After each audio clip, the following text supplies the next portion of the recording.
इस देश में वो लोग देश प्रेम का और देशभक्ति का दावा कर रहे हैं जिनका आजादी में कोई सहयोग नहीं था, जिनकी उस लड़ाई में कोई सहभाग नहीं था। वो आदिवासियों को बता रहे जिनकी 70% पीढ़ियों को फांसी हो गई है। लाखों की संख्या में आदिवासी मरे हैं। फांसी होना अलग बात है, लेकिन लाखों आदिवासी मरे जिनको बंदूकों से भुना गया है। एक जलियांवाला बाग जो घटना हो गई है जलियांवाला बाग की, उसको देश में याद किया और वो याद करने लायक भी है। लेकिन ऐसे कई जलियांवाला बाग आदिवासी क्षेत्रों में हुए हैं, ऐसे कांड आदिवासी क्षेत्रों में हुए हैं। कई आदिवासी मारे गए, उनके रिकॉर्ड भी नहीं है। भगवान टंटा भील का रिकॉर्ड ढूंढने के लिए कितनी तकलीफ गई है। उन पे पुलिस स्टेशन पे जो केस दर्ज हुई थी उसके रिकॉर्ड मिल रहे हैं, लेकिन भगवान टंटा भील को कहां गाड़ा गया इसका रिकॉर्ड नहीं मिल रहा है। क्या बात है? इन लोगों ने उसकी लाश को कहां गायब कर दिया, किधर गायब कर दिया, क्यों गायब कर दिया? कभी सुने किसी स्वतंत्र सेनानी की लाश को ही गायब कर दिया? कुछ साथी बोलते हैं कि पाताल पानी में लाके उनकी बॉडी को डाल दिए थे। कोई कुत्ते बिल्ली की बॉडी थी क्या? अबे पाताल पानी में अगर डाले थे तो उसकी कब्र होना चाहिए था। जिस व्यक्ति के दर्शन के लिए 10 लाख लोग खड़े थे लाइन से यहां से जबलपुर तक, जिसकी फांसी की खबर सुनने के बाद देश में मौन था, मौन। उस दिन खाना नहीं खाए थे देश के लोगों ने 3 दिन। ऐसा भारत में किसी महापुरुष के लिए नहीं किया गया जो टंटा भील के लिए देखा जाता है। ऐसा क्या है? अपने आदिवासी नेताओं ने कभी पूछा क्यों नहीं कि टंटा भील की लाश कहां पर दफन है? कहां है उनका मकबरा, कहां है उनकी मजार, उनकी कब्र कहां है? क्यों नहीं बताया गया? इसके पीछे के 2 मुख्य कारण हैं। साथियों, भारत में यह पहला समय है जब अंग्रेजों ने बोला कि हमने एक जिंदा भगवान को देखा है। We have seen a live God, a original God। हमने एक जिंदा भगवान को देखा है। उनसे पूछा गया ब्रिटेन में किसको देखे आपने? Whom you have seen? उन्होंने बताया हमने टंटा भील को देखा है। भगवान टंटा भील को देखा है। दुश्मन भगवान बोला है टंटा भील को। इतना ही नहीं, भगवान टंटा भील को रॉबिन हुड बोला गया है, इंडियन रॉबिन हुड, मसीहा। रॉबिन हुड का मतलब होता है मसीहा। एक उदाहरण दीजिए भारत के इतिहास में अंग्रेजों ने किसी की तारीफ की होगी। लिविंग गॉड, जिंदा भगवान, रॉबिन हुड, मसीहा, ऐसे शब्दों से अंग्रेजों ने नवाजा है उस टंटा भील को जिसने अंग्रेजों को मारा है। उनके लिए वो दुश्मन है, लेकिन उन्होंने इतनी बड़ी पदवी दी। यही न्यूज उस वक्त ब्रिटिश इंडिया में छपा हुआ था आर्टिकल। यही न्यूज को देखा था भगवान बिरसा मुंडा ने 16 साल की उम्र में। भगवान बिरसा मुंडा अंग्रेजी जानते थे क्योंकि वो अंग्रेजी माध्यम में पढ़ाई किए थे। उन्हें उस आर्टिकल को पढ़ा और देखा कि Indian Robin Hood is no more, he is hanging over. उनको फांसी दी गई है। अब भारत का जो मसीहा है वो नहीं रहा, इस देश का मसीहा नहीं रहा। ये खबर बिरसा मुंडा ने आर्टिकल में पढ़ा। उस 16 साल के नवयुवक ने उस आर्टिकल से यह प्रेरणा लिया और वही प्रतिज्ञा किया। झारखंड के कलेक्ट्रेट ऑफिस में प्रतिज्ञा किया कि मैं जेल तो जा रहा हूं लेकिन छूट कर आऊंगा तो मैं बिरसा टंटा भील का जो अधूरा मिशन है पूरे देश भर में चलाऊंगा। ये संबंध है भगवान टंटा भील का और बिरसा मुंडा का। भगवान टंटा भील का और राघोजी भांगरे का क्या संबंध है? राघोजी भांगरे संभाजी महाराज के आंदोलन को लेके आ गया है। शिवाजी महाराज के सुपुत्र, उन्होंने बगावत किया। संभाजी महाराज ने, शिवाजी महाराज जो राजा थे, पहले क्या था, राजा आदिवासी था लेकिन राज वहां पे मनुवादियों का चलता था, कानून उनका चलता था। उस कानून में किसी ब्राह्मण भाई को सजा नहीं होती थी, उसको कभी फांसी नहीं होती थी, उसको भगवान के बाद दूसरा आदमी माना जाता था। राघोजी भांगरे ने बोला इस देश में ब्राह्मण होना बड़ी बात नहीं है, इस देश में ईसाई होना बड़ी बात नहीं है, इस देश में मुस्लिम होना बड़ी बात नहीं है, इस देश में हिंदू होना बड़ी बात नहीं है, बड़ी बात है आदिवासी होना। ये राघोजी भांगरे की बात थी। उस राघोजी भांगरे को भगवान टंटा भील ने कहां मिला? धुलिया में मिला। धुलिया भील बेल्ट है, नासिक जिले का बेल्ट है। उस वक्त धुलिया जिला नहीं बना था, तब नासिक जिला ही था। भगवान टंटा भील का जो आंदोलन है ये प्रेरणा है उसके साथियों के, जो राघोजी भांगरे के साथी थे उनके देहांत के बाद में उन लोगों से भगवान टंटा भील को ये प्रेरणा मिली। पहले किताबें नहीं चलती थी, पहले कोई इतिहास नहीं लिखा गया। 1911 के पहले किसी भारतीय ने इतिहास नहीं लिखा भारत का। कविता लिखी हो लेकिन इतिहास नहीं लिखा गया। वो इतिहास आदिवासियों में था और उसका मुख्य माध्यम था लोकगीत, जिसको आप लोग ट्रेडिशनल लोकगीत बोलते हो। वो लोकगीतों के माध्यम से इतिहास बताया जाता था। उस लोकगीत में लिखा है, उस लोकगीत को यहां से नहीं, नासिक से नहीं, सह्याद्री से, पूना नासिक उसकी बाउंड्री से, सह्याद्री से लेकर सतपुड़ा तक, मेलघाट तक, मेलघाट से नागपुर अमरावती तक एक गाना होता था। गोंडी भाषा में, कोरकू भाषा में, भिल्ली भाषा में, मराठी भाषा में। किसी भगवान के इतने गाने नहीं गाए गए जितने टंटा भील के गाने गए।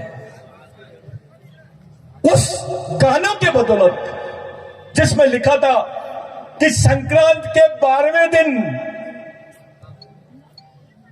भगवान टंटा भील का जन्म हुआ एक गरीब परिवार में। इस देश में एक ही त्योहार ऐसा है जो फिक्स है हिंदुओं का। जैसे 25 दिसंबर को तुम जीसस क्राइस्ट का बर्थडे मनाते हैं, वैसे संक्रांत भी 14 ही तारीख को मनाते हैं। यह बदला नहीं है, ये इस देश का सबसे बड़ा इतिहास है। संक्रांत केवल मध्य प्रदेश में नहीं मनाते, साउथ में तो बहुत ज्यादा मनाता है आदिवासी। संक्रांत का समय आदिवासियों के लिए बहुत महत्वपूर्ण माना जाता है, क्योंकि उस वक्त ये जो बीज होते हैं, फसल जो होती है वो पूरी आ जाती है।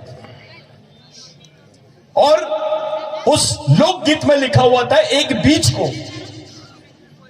12 दिन लगते हैं अंकुरित होने के लिए। खेती में 12 दिन बाद वो बीज अंकुरित होने लग जाता है, वैसे संक्रांत के 12 दिन बाद वो बीज आदिवासियों में अंकुरित हुआ। उसका नाम है भगवान टंटा भील। ये जो लोग बोल रहे हैं इनको पूछो, आदिवासियों के लोकगीतों से ज्यादा इस देश के इतिहास की पुस्तक है क्या? है? अरे पहले तो हमने आपसे पूछा कि आपके पास भगवान टंटा भील का जन्मदिन का कोई रिकॉर्ड है क्या? आपके पास नहीं है। फिर आपको पूछा भैया उसके मरने की कोई निशानी है क्या?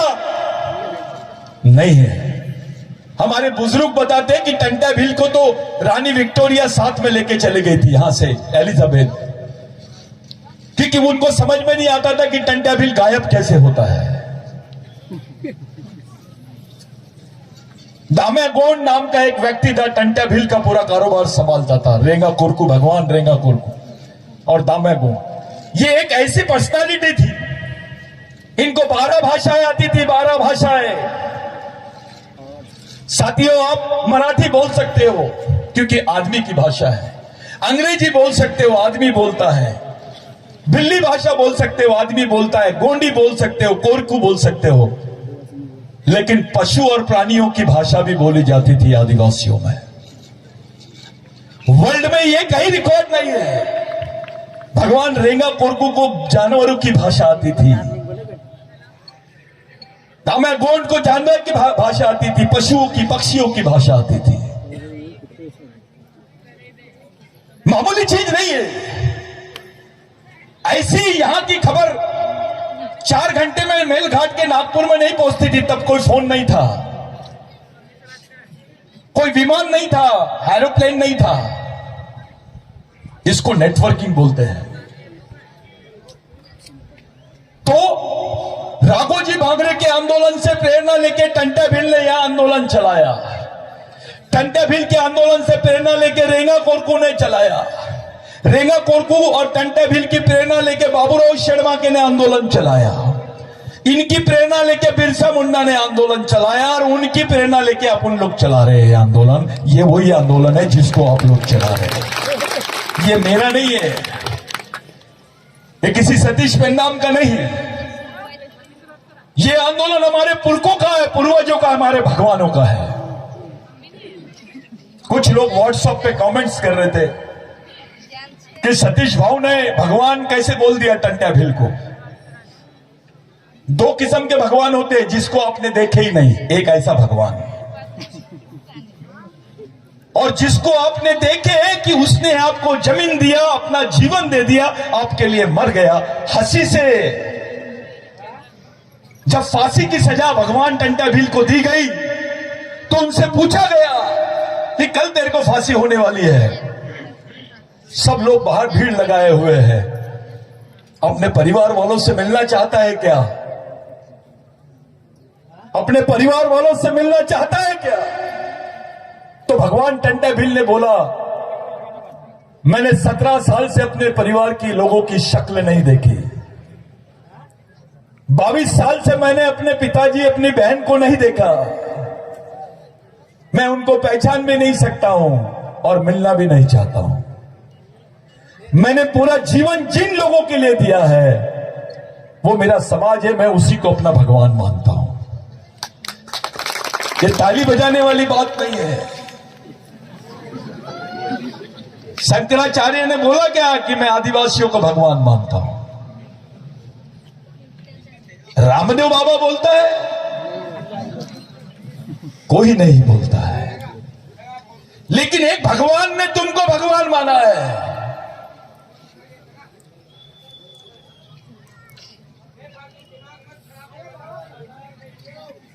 ये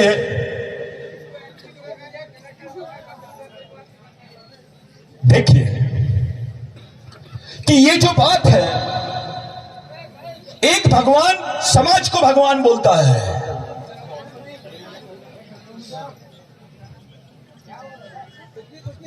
वो जिस तरीके की बात मैं आपको बता रहा हूं कि मरते वक्त भी समाज का नाम लेते हैं लोग।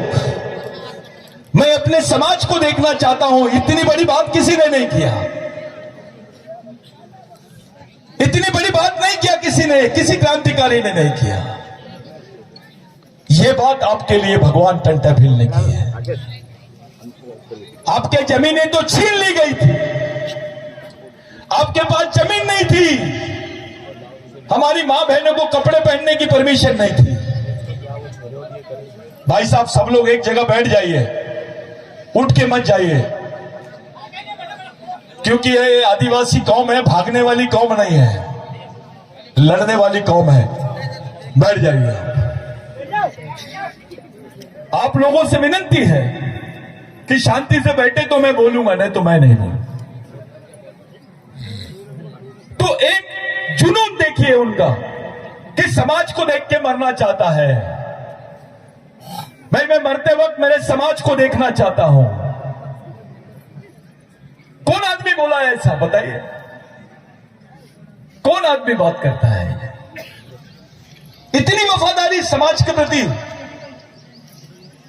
एक तरफ टंटा भील को देखिए और दूसरी तरफ अपने नेताओं को देखिए। टंटा भील की वफादारी देखिए कि वो मरते वक्त समाज को देखना चाहता है। ये तो जीते जी समाज को नहीं देखना चाहते हैं। जीते जी समाज से दूर जा रहा है पढ़ा लिखा आदमी, ऑफिसर। उसको वो कार्यक्रमों में इंटरेस्ट है जिसमें उसका सत्कार होता है, जिसमें उसको सम्मान मिलता है। ऐसे कार्यक्रमों में अधिकारी कर्मचारी आपको ज्यादा मिलेंगे। लेकिन जिस कार्यक्रम में समाज की नींव डाली जाती है, समाज का फाउंडेशन डाला जाता है, उस कार्यक्रम में ये लोग नहीं दिखाई देते हैं। साथियों, अगर वो सामाजिक जुनून नहीं होता तो मेरा दावा है भारत में भील आदिवासी नहीं होते। ये गलत बात है।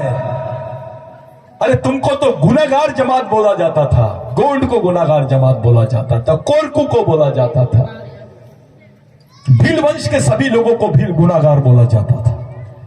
आपको गवर्नमेंट सर्विसेज नहीं मिलती थी, आपको चोर समझा जाता था, डकैत समझा जाता था। आपको बोला जाता था कि भैया ये लोगों को नौकरियां नहीं मिलती थी। तब होलकर स्वराज्य में वो होलकर राज्य में भी आपको नौकरी नहीं मिलती थी और अंग्रेजी हुकूमत में भी आपको नौकरी नहीं मिलती थी। कोरकू भगवान रेंगा कोरकू ने बोला, टंटा भगवान को बोला कि भगवान ऐसे से तो आदिवासियों को ये लोग नौकरी भी नहीं देंगे, रोजगार भी नहीं मिलेगा, ये जिंदा कैसे रहेंगे। देखिए कलेजा, भगवान टंटा भील ने अंग्रेजों को बोला, जाओ उनको ये पत्र दे दो कि अगर आप टंटा भील को पकड़ना चाहते हो तो आदिवासियों को पुलिस में भर्ती कर डालो। 400 पुलिस भर्ती हुई, 400 लोगों की, 400 आदिवासियों की। उसमें कोरकू था, उसमें भील था, बिलाला था, बारेला था, सरदार था। उस वक्त जिसको हेरिडिटरी एक्ट बोलते, वंशज, अपने लोग अपना बच्चा पेट में ही पैदा रहता था, पेट में ही रहता था तो उसको गुनाहगार बोल दिया जाता था। पेट से गुनाहगार पैदा होता था आदिवासी। तुमको इस देश में नौकरियां नहीं मिलती, तुमको गुनाहगार बोल के जिंदा रखा जाता था। एक क्रिमिनल ट्राइबल यानी आदिवासियों को मार दो तो सजा नहीं होती थी। तुम्हारी मां बहनों को सरेआम मारा जाता था, उनका बलात्कार किया जाता था, उनकी अवहेलना की जाती थी, नंगा घुमाया जाता था।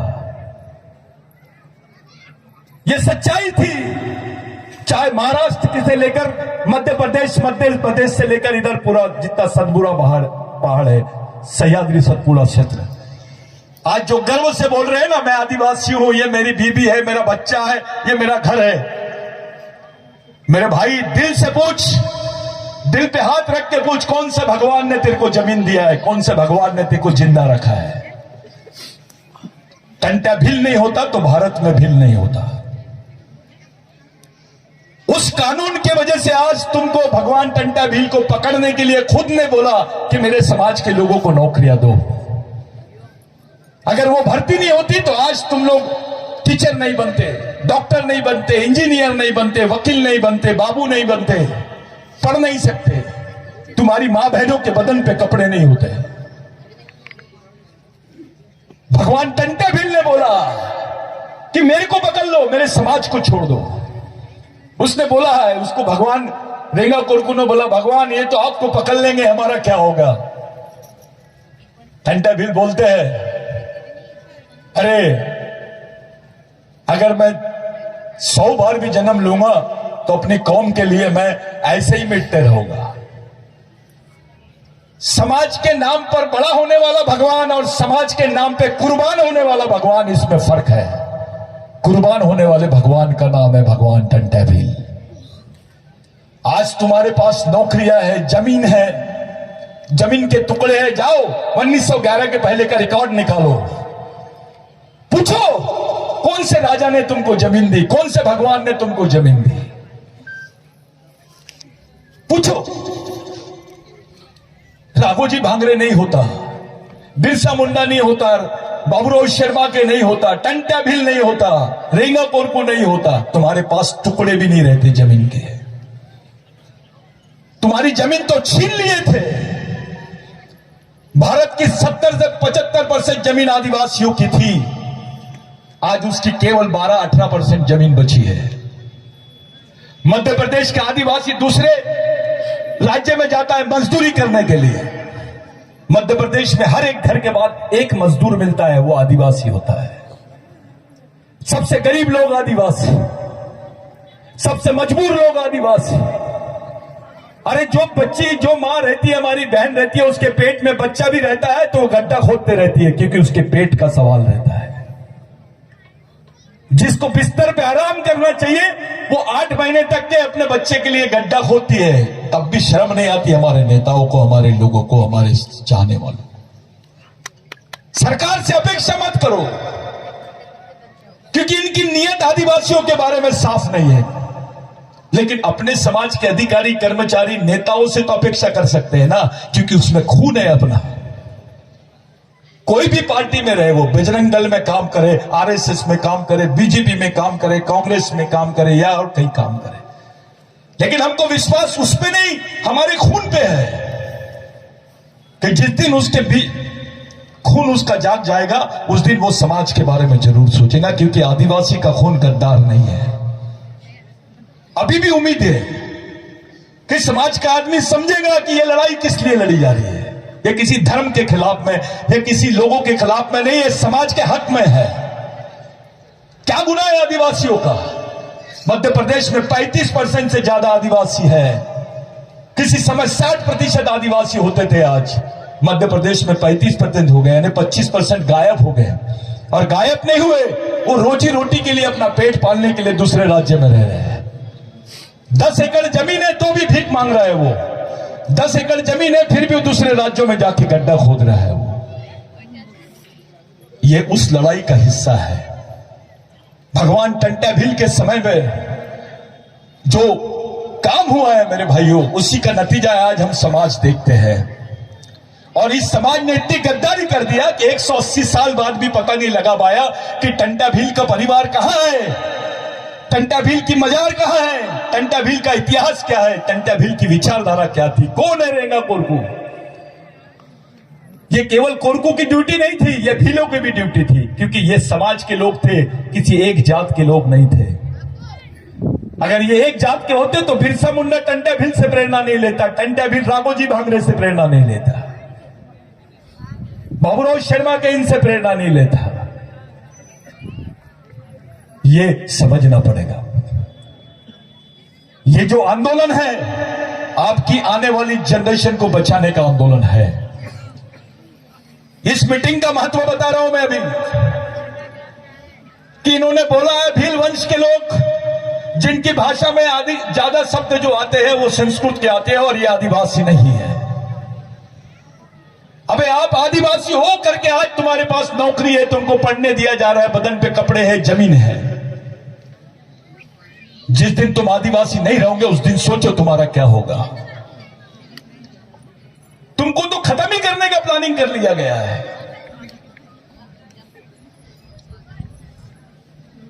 भारत में आदिवासी नहीं रहते हैं, संयुक्त राष्ट्र संघ में बोल दिया गया। आदिवासी नहीं रहते भारत में, इसका मतलब यह है कि आदिवासी भारत के नागरिक नहीं है।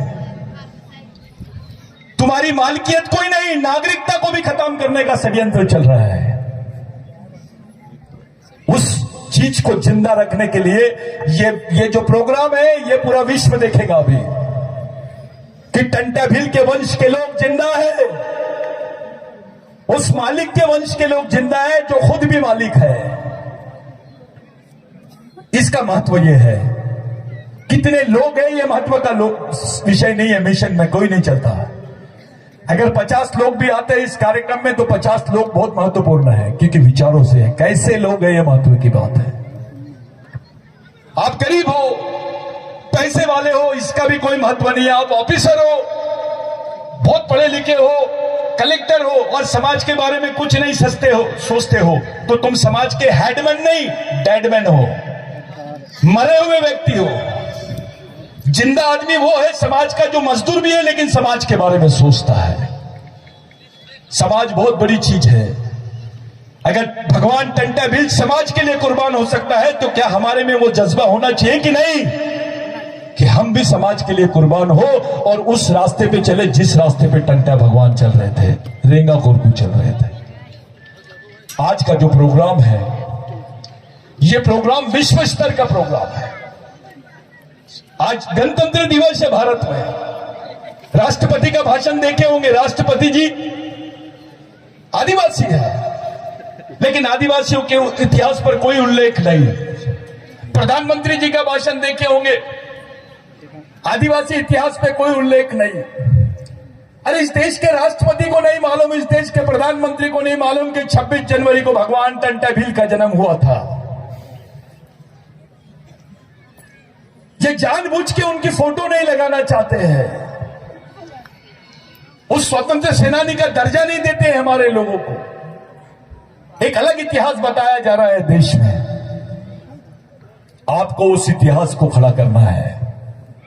ये नई जनरेशन है, ये हमारी आखिरी जनरेशन द्वारा, आखिरी पीढ़ी द्वारा आखिरी पीढ़ी को बचाने के लिए लड़ी जाने वाली आखिरी लड़ाई है। इसको हर हाल में जीतना पड़ेगा, तब समाज जिंदा रहेगा, नहीं तो खत्म हो जाओगे तुम। नाचने से, गमछे लगाने से, बेल्ट लगाने से, मैं अध्यक्ष हूं, मैं सचिव हूं, मैं फलाना राज्य का अध्यक्ष हूं, मैं तेरे को इंटरनेशनल अध्यक्ष बनाते हैं, क्या कर लेगा? क्योंकि यहां तो पूरा गेम विचारों का है।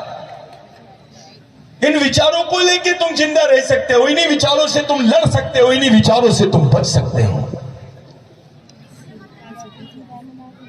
हम चाहते हैं कि देश का प्रधानमंत्री 26 जनवरी में लाल किले से जब झंडा उठाए, फहराए, तो उसके सामने आदर्श होना चाहिए भगवान टंटा भील। वहां पे उनका जिक्र होना चाहिए, उनका पुतला वहां होना चाहिए। हम चाहते हैं राष्ट्रपति भी बात करे तो आदिवासियों का उल्लेख होना चाहिए। और जो संयुक्त राष्ट्र संघ में 1993 में भारत सरकार का हलफनामा गया जिसमें लिखा गया कि आदिवासी भारत में नहीं रहते हैं, उसके खिलाफ में जजमेंट दिया है 2011 में। हमारी जो नंदाबाई है, ये मैं इनको देखा नहीं रहता।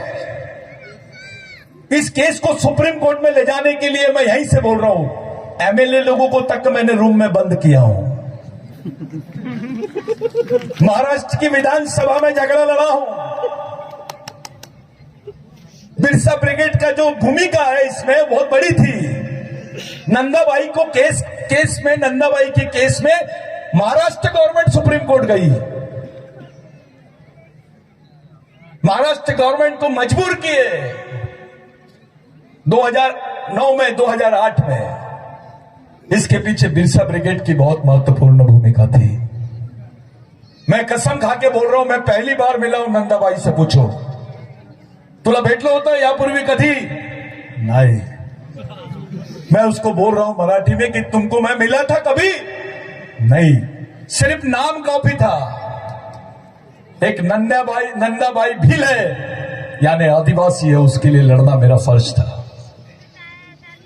साथियों, 1911 के बाद में मैं 1923 में, 12 साल बाद में मैं नंदाबाई को मैं यहां देख रहा हूं।